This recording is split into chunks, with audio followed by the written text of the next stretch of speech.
First, we need to assemble bulldozer.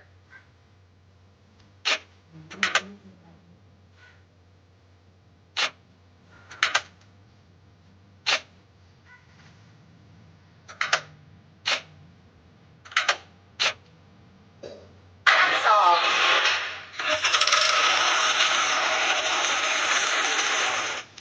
It's time to fuel bulldozer.